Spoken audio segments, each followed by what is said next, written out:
ሻሎም የቲክቶክ ቤተሰቦቼ በጌታ ፍቅር ሰላም እላችኋለሁ። እንዴት ናችሁ? እንዴት ከረማችሁ? የጌታ ስም የተባረከ ይሁን።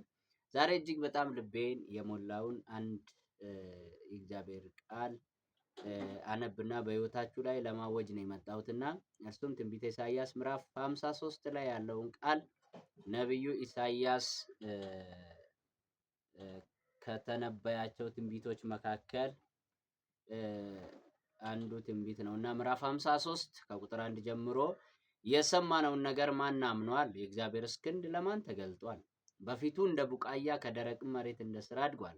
መልክና ውበት የለውም፣ ባየነውም ጊዜ እንወደው ዘንድ ደም ግባት የለውም። የተናቀ ከሰውም የተጠላ የሕማም ሰው ደዌንም የሚያክስ ነው። ሰውም ፊቱን እንደሚሰውርበት የተናቀ ነው፣ እኛም አላከበር ነው። በእውነት ደዌያችንን ተቀበለ፣ ሕመማችንን ተሸክሟል። እኛ ግን እንደተመታ በእግዚአብሔርም እንደተቀሰፈ እንደተቸገረም ቆጠር ነው። እርሱ ግን ስለ መተላለፋችን ቆሰለ፣ ስለ በደላችንም ደቀቀ።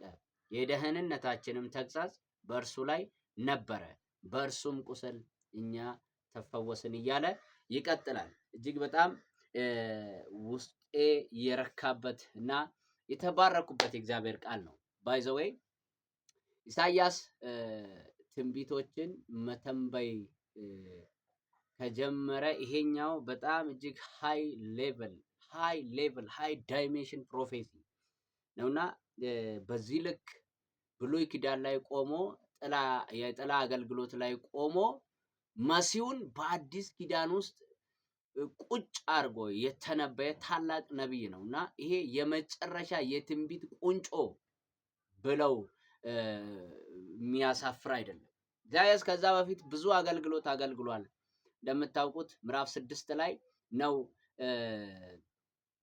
ሰማይ ተከፍቶ ንጉስ ኦዚያን በሞተበት ዓመት የሚለው ቃል ማለት ነው። እግዚአብሔርም በረጅምና በታላቅ ዙፋን ላይ ተቀምጦ የልብሱም ዘርፍ በመቅደሱን ሞልቶት አየው እያለ በዚያ ቅጽበት ደግሞ ራሱን አየ። ከዛ በኋላ እኔ ኃጢአተኛ ነኝ ብሎ ማልቀስ ጀመረ። እግዚአብሔር ግን አፉን በቁጠት ከነካው በኋላ በእሳት ከነካው በኋላ ነው ከንፈር ከዚህ በኋላ ተቀድሷል ብሎ እንደገና ለሌላ ሚሽን ለሌላ አገልግሎት እንዳዘጋጀው እኔን ላከኝ ወየው ጠፋው ሲል የነበረው ሰውዬ ፒውሪፋይ ከሆነ በኋላ እኔን ላከኝ እኔ እሄድልሃለሁ ብሎ ሲናገር እናያለን። ቀጥሎ ደግሞ ምዕራፍ 7 ላይ እንደገና ደግሞ ሌላ ትንቢት ሲተነብይ ምዕራፍ 9 ላይ ሲተነብይ እናያለን። ከተነበያቸው ትንቢቶች መካከል ድንግል ትጸንሳለች፣ ወንድ ልጅ ይወለዳል ብሎ አንበሊቫብል የሆነ በዛ ሰዓት ለማመን የሚከብዱ ትንቢቶችን ኢሳይያስ በዛ ልክ ይተነብይ ነበረ።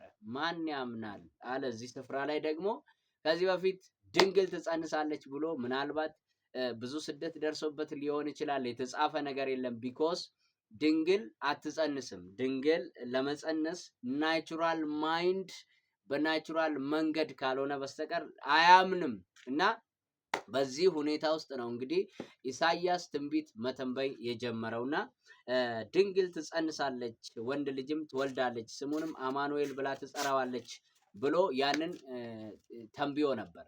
ከዚህ እንደገና ከፍ ብሎ ደግሞ ምዕራፍ 53 ላይ ሲደርስ ማን ያምናል ብሎ ነው የጀመረው። በጣም የሚከብድ ለማመን ከአእምሮ በላይ የሆነ ትንቢት ነው እና ማን ያምናል ብሎ ጀመረ። ምኑን ነው ማን ያምናል? ማን ነው ማያምነው? ማን ነው? ምንድነው ደግሞ ለማመን የከበደው? ማን ያምነናል ብሎ ሲናገር ለነቢያቶች የተገለጠውን ነገር ማን ያምናል ብሎ ሲናገር ኢሳይያስ ምኑን? ቁስል ሲፈወስ ማን ያምናል? በሚጎሳቆል ሰው፣ መልክ ባሌለው ሰው፣ ደም ግባት ባሌለው ሰው፣ በሚሞት ሰው፣ በደካማው ሰው የደከመው ሲበረታ፣ በሚሞተው ሞት ሲሻር፣ ሰው በህይወት ሲኖር ማን ያምናል? ይሄንን መንገድ መዳኛ መንገድ ነው ብሎ ማን ያምናል? ማን ነው በዚህ መንገድ ያድነኛል ብሎ የሚያምን? ለዚህ ነው ኢሳይያስ ማን ያምናል ብሎ ጀመረ። ማን ያምናል? ወገኖች እናንተ ያመናችሁ በክርስቶስ ያመናችሁ እርሱ ነው ሕመሜን የተቀበለው ደዌን የተሸከመልኝ ብላችሁ ያመናችሁ እናንተ ጸጋ በዝቶላችኋል። የእግዚአብሔር ምሕረት ረድቷችሁ ነው። ብዙዎች በዚህ ተሰናክለውበታል። ምክንያቱም በዚህ ዓለም ስርዓት አንድ ድል የሚያደርግ ሰው የሚያሸንፍ ሰው ኃያል ሆኖ ነው የሚታየው እና እየተተፋበት ድል የሚያደርግ ሰው የለም። በዚህ ዓለም ስርዓት እየሞተ የሚያሸንፍ የለም። ገሎ ነው የሚያሸንፈው፣ ፎክሮ ነው። እሱ ግን ዝም ብሎ አሸነፈ። እሱ ግን ሞቶ አሸነፈ። እሱ ግን ቆስሎ ቁስል ፈወሰ። ፕሬስ ጋድ፣ ክብር ለእግዚአብሔር ይሁን። ዛሬም እግዚአብሔር የማይታመኑ ነገሮችን በህይወታችሁ ያደርጋል። የጌታ ስም የተባረከ ይሁን። በእርሱ ቁስል እርሱ ግን ቁጥር 5 ላይ እርሱ ግን ስለ መተላለፋችን ቆሰለ ይላል። ስለ በደላችን ደቀቀ፣ የደህንነታችን ተግሣጽ በእርሱ ላይ ነበረ። በእርሱ ቁስል እኛ ሁላችን እንደ በጎች ተቅበዝብዘን ጠፋን። ከእኛ እያንዳንዱ ወደ ገዛ መንገዱ አዘነበለ። እግዚአብሔር ግን የሁላችንንም በደል በእርሱ ላይ እንደ በጎች ተቅበዝብዘን ምናል ጠፋን። የጠፋን ነበር። የበግ ትልቁ አቅም መጥፋት ነው። በቃ ምንም በግ የሚያውቀው እውቀት ቢኖር መጥፋት ነው። እየተቅበዘበዘ እና ጌታ ኢየሱስ ክርስቶስ በአካል በመጣበት ጊዜ ተቅበዝብዘው አይቶ አዘነላቸው ይላል። እረኛ እንዳሌላቸው እንደ ተቅበዘበዙ አይቶ አዘነላቸው ይላል እና እርሱ የበጎች እውነተኛ እረኛ ሆነላቸው። ታንክ ዩ ጋድ፣ እናመሰግናለን። ስለዚህ ክብር ላንተ ይሁን አባቶ በልጅ በኢየሱስ። ጴጥሮስ ስለዚህ ነገር ሲናገር እኛ ሁላችን እንደ በጎች ተቅበዝብዘን ጠፍተን ነበር፣ አሁን ግን ወደ ነፍሳችን እረኛና ጠባቂ ተመልሰናል ይላል። እኔ ተመልሻለሁ ወደ እውነተኛው እረኛ፣ ወደ እውነተኛ የበጎች እረኛ ተመልሻለሁ። ወደ ነፍሴ ጠባቂ ተመልሻለሁ። ወንድሞቼ ይሄንን ቪዲዮ የምታዩ የቲክቶክ ቤተሰቦቼ ሌሎችም ሼር አድርጉት ይሄንን ቪዲዮ። ምክንያቱም ብዙ ሰዎች የነፍሳቸውን እረኛ አላወቁትም።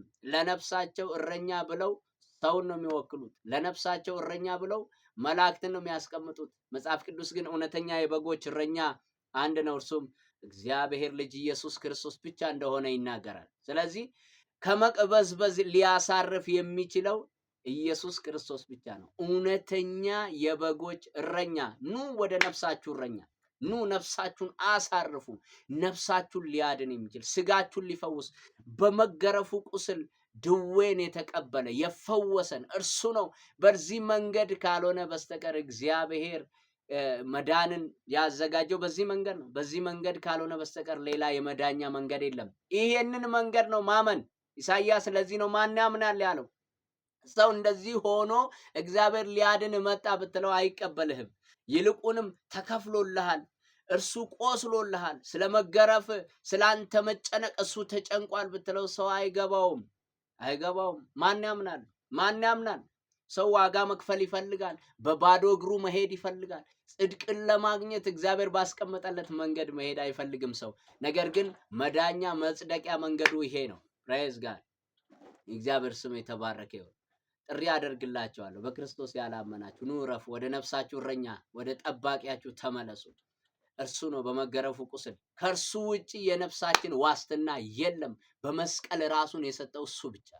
እሱ ነው የሞተው። እሱ ነው የሰውን ሁሉ በደል የተሸከመው። እግዚአብሔር የዓለምን ሁሉ ኃጢአት በእርሱ ላይ ነው የቆጠረው። በመላእክ ላይ አላስቀመጠም፣ በጻድቃን ላይ አላስቀመጠም። እግዚአብሔር የዓለምን ሁሉ በደል ስለመተላለፋችን ተላልፎ የተሰጠው ኢየሱስ ብቻ ነው። ኑ ወደ ክርስቶስ። ቀን ሳለ ወደ አምላካችሁ ወደ ክርስቶስ ኑ። ጥሪ አደርግላችኋለሁ። ክብር ለኢየሱስ ይሁን። ይህንን ቪዲዮ የምትከታተሉ ሰዎች ልጸልይላችሁ ፈልጋለሁ። እቺን አጭር ጸሎት ጸልያለሁ። ዛሬም የእግዚአብሔር ክንድ አላጠረም። ዛሬም የማይታመን ነገር በህይወታችሁ ያደርጋል።